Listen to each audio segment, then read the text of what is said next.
여러분들은 만약 재산이 3천억쯤 있다면 무엇을 하고 싶으신가요? 너무도 어마어마한 액수라 생각도 안 날 정도이긴 한데요.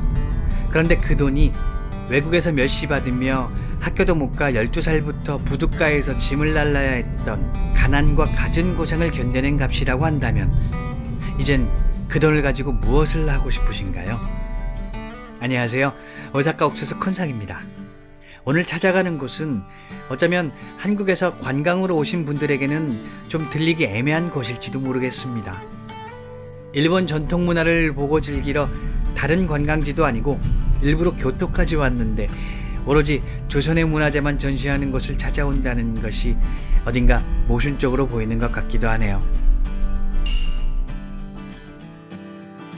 지금 찾아가고 있는 고려미술관을 만드신 정조문님은 유복한 양반 가문에서 태어났지만 일제에 의해 집안이 몰락해 일본으로 오시게 되었답니다. 일본인들의 차별과 멸시 그리고 가난 때문에 학교 대신 일터로 나가야 했던 어린 시절을 악착같이 살아내며 성장하였고 그때는 자신의 사업도 시작하여 번창하게 되었답니다. 그런데 그 무렵 우연히도 조선의 백자와 운명적인 만남을 갖게 됩니다. 평소엔 그렇게 멸시하면서도 우리가 만든 미술품에 환장하는 일본인들을 보며 그는 깨달은 게 있어 일본으로 유출된 조선 미술품들을 모으기 시작했습니다. 그렇게 평생을 수집한 1700여 점의 미술품들이 지금 이곳에서 기다리고 있는 것입니다.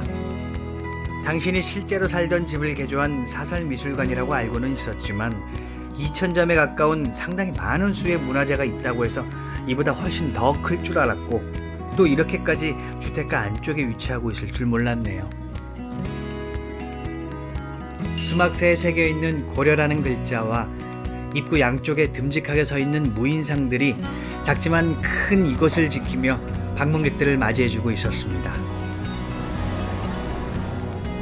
작은 정원을 지나 문을 열고 들어가면 로비 저 끝에 그 유명한 조선 백자가 우리를 기다리고 있는 게 보였습니다.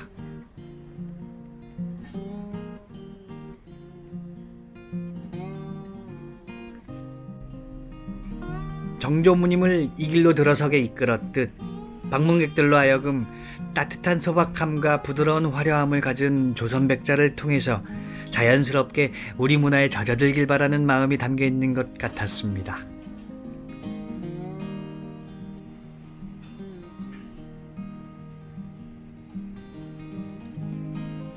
(1층) 전시실에 전시되어 있는 그림, 불상 등의 문화재들과 유네스코 기록유산에 등재된 조선통신사 행렬도 등도 인상적이었지만 2층 전시실에 있는 일상용품들의 전시도 상당히 인상적이었습니다.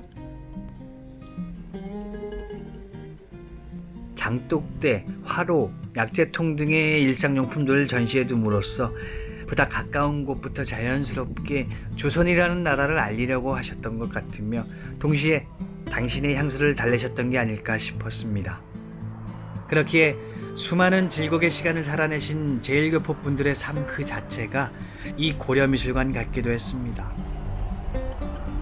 저는 소장되어 있는 그 어느 유물보다도 이곳의 존재 그대로가 소중한 문화재라는 생각이 들었으며 동시에 한국인으로서 자부심을 느낄 수 있었습니다. 하나하나의 것들을 감상하러 오는 것이 아닌 이 미술관 전체가 하나의 문화재라고 생각하고 이것에 담긴 따뜻한 마음을 담아가시면 정말 좋을 것 같다는 생각을 해봤습니다.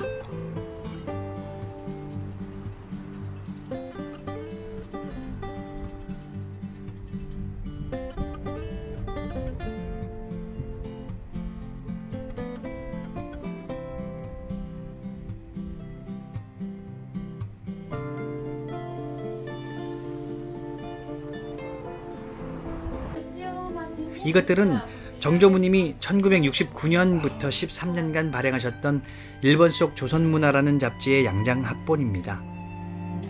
이 책만 봐도 단지 문화재를 사모으는 행위에만 몰두하신 게 아니라 보다 적극적으로 일본인들과 함께 공부해가며 우리의 문화를 찾고 알리고자 하셨던 그 열정을 단번에 느낄 수 있었습니다. 일본의 지식인들과 함께 연구하시고 책도 내셨던 그 열정 가득한 마음 100분의 1이라도 본받아 더 많은 것들을 담아볼 수 있도록 노력해야겠다는 생각을 해왔습니다.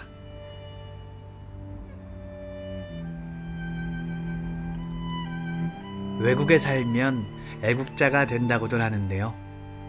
왜 한국 안에서는 애국자가 되기 힘든 것일까요? 높아진 한류의 위상으로 조금은 나아졌을지는 모르겠지만 어쨌든 한류를 얘기하고 우리나라 좋다는 말을 하면 국뽕이라고 치부되는 요즘, 어떤 분야를 막론하고 외국의 평가보다 국내 평가가 차갑고 박한 것이 정말 주마가 편의 심정으로 하는 것인지 냉정하게 고민해 봐야 하지 않을까 생각해 보며 오늘은 이만 인사드리겠습니다.